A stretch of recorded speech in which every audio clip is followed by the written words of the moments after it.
The following is a response from Comte de Sabatha, a teacher of esoteric and mystical traditions from Port-au-Prince, Haiti, during a discussion with a Haitian journalist.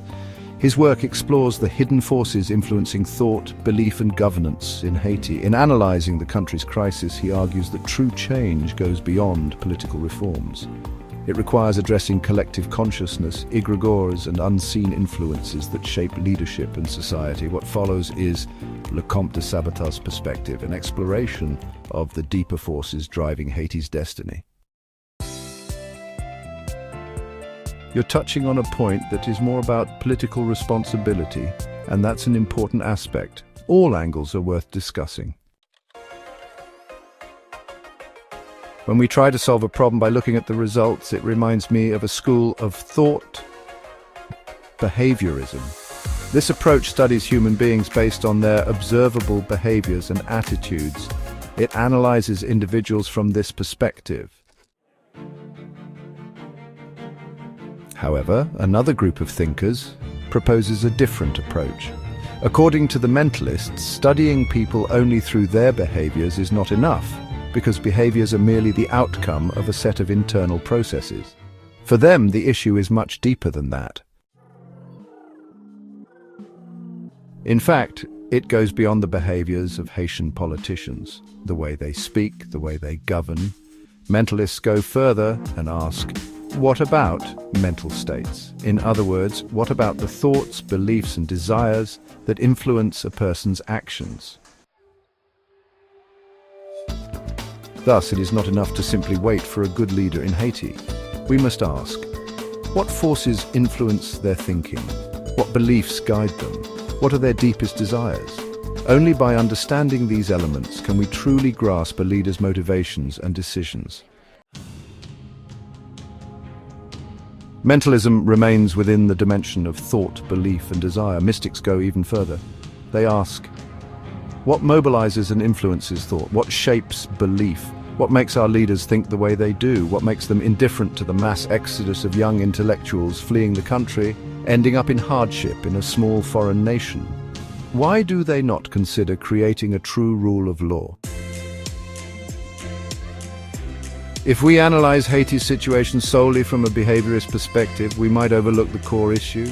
The problem is not merely behavioral, it is mental. And now, what shapes the mind? This is where we enter into pure mysticism. Thought, belief and behavior are all part of mysticism. They are influenced by currents, by forces, which in turn are influenced by an even greater force. Yes, we need behaviorists, mentalists, mystics and scientists. Every event, every concept has multiple dimensions.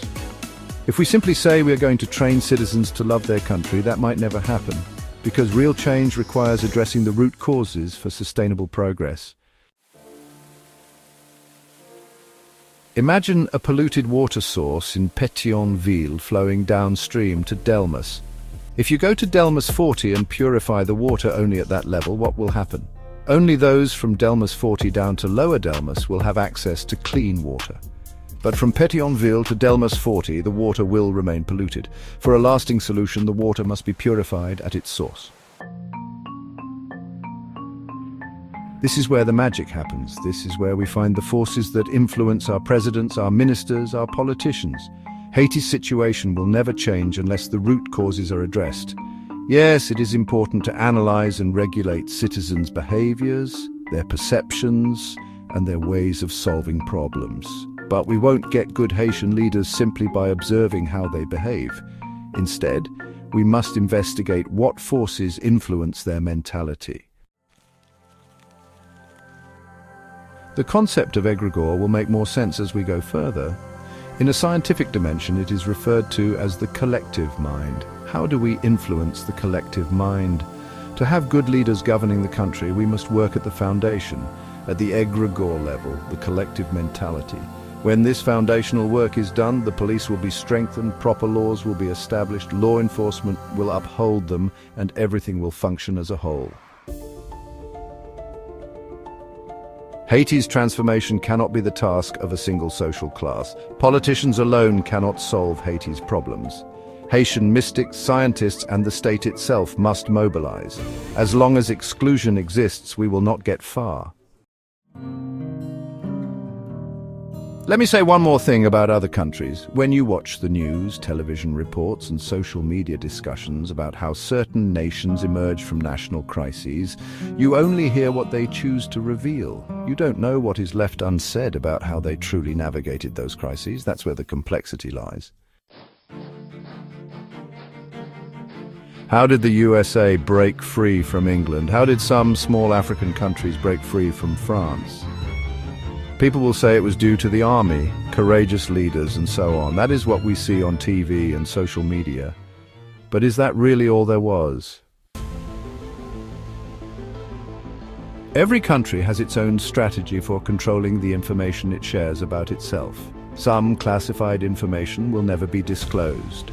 We've heard reports about the USA being involved in paranormal and mystical activities. The Pentagon is actively working on such matters for the benefit of the United States, but such things are never openly shared with the public. If such information were to leak, you would see massive media operations working to cover up the truth. They do not want the world to know that they mix the paranormal with mysticism. Yet this is nothing new. There has never been a government, whether in ancient Egypt, ancient Rome, or many Western nations, including Germany, that did not integrate some form of magic into its governance. The only difference is they do not make it public on social media. We cannot study behavior without studying the mind, and we cannot study the mind without understanding the forces that influence it. In this discussion, Comte de Sabatha challenges us to rethink Haiti's crisis beyond conventional politics. He emphasizes the need to address the root forces shaping national consciousness for true transformation. His insights open a path towards deeper reflection and action. For more on his work and research, visit www.sabatha.org. Thank you for watching.